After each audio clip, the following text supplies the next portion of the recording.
Panibagong linggo, panibagong pasakit na naman ang sasalubong sa mga motorista. O ito, handa na po ba kayo mga kapatid?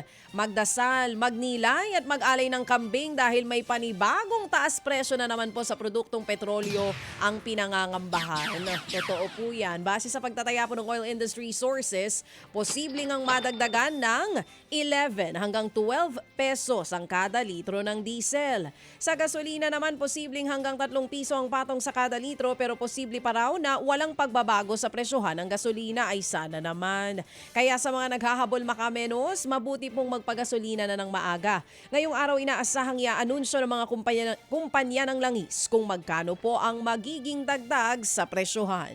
Aray. Matapos makabawi ng ilang araw, mas lumagapak pa sa panibagong historic low ang palitan ng piso kontra dolyar. Umabot na ito sa 60 pesos and 55 centavos kada dolyar na mas mababa kumpara sa 60 pesos and 30 centavos nung nakaraang trading.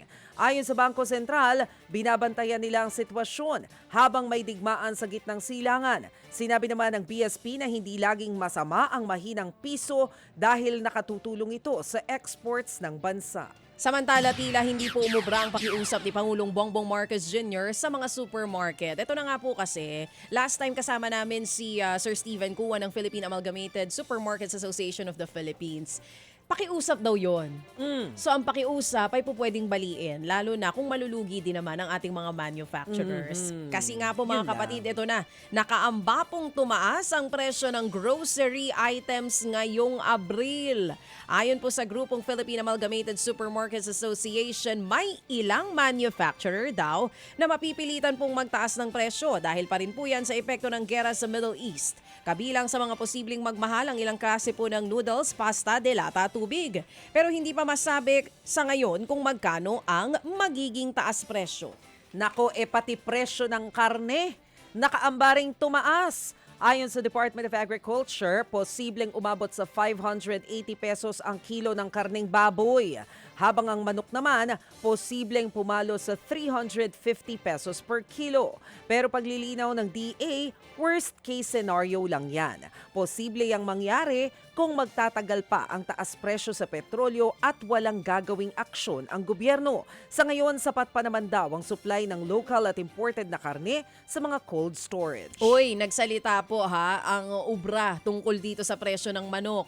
Last time kasi 324 pesos lang per kilo ang sinasabi na magiging pagtaas. Ngayon 350 pesos na. Ayon nga sa kanila, hindi nila alam kung saan daw po hinugot ito ng DA kasi ang farm gate price naman ng manok ay mababa. Paano At yun? oversupply din daw ang mga manok ngayon. Hindi na nga daw bumibili yung mga mamimili. Yun ang problema nila. Oversupply yung manok, wala nang bumibili dahil nagtitipid. Anong gagawin ng DA? Oo, kung ang farm gate price ay sobrang layo naman po sa mga presyohan sa mga palengke. Mamaya makakasama po natin ang DA Secretary. So isa ito sa mga concerns na dapat ay masagot nila. Samantala sa iba pang balita, isinusulong po ang isang panukala sa Kamara para mas mabilis na makaresponde sa mga krisis sa ekonomiya. Ayon kay Negros Occidental Representative Javier Miguel Benitez.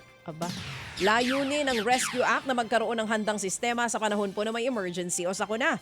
Kabilang po sa panukala ang 50 billion pesos na Bayanihan Economic Stabilization Fund na maaaring magamit sa loob po ng 72 hours matapos nga pong magdeklara ng krisis.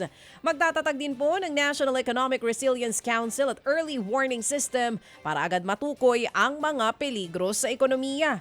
Kabilang po sa matutulungan ay ang mga driver, mangingisda, OFW at maliliit na negosyo na apektado ng pagtaas ng presyo ng langis. Layunin ng panukala na masiguro ang agarang tulong katulad po ng cash aid, subsidy at ibang proteksyon sa panahon ng pambansang krisis. Kailangan pa po ba talaga ito? Sa dami na po ng mga ahensya natin? Sa dami ng komite? National Economic Resilience Council. Mga kapatid, para sa iba pang mga balita at impormasyon, sundan niyo po kami sa X, Instagram, Facebook at syempre sa TikTok, True Network PH. Mag-subscribe din po kayo sa aming YouTube channel, True Network. May website din po tayo, truenetwork.ph At pwede nyo rin po kaming mapanood sa Channel 19 ng aming True FM TV. Lagi pa rin makinig sa radyo dito po sa 105.9 True FM dahil dito, laging true sa'yo, kapatid. Tayo sa totoo, tunay at tapat.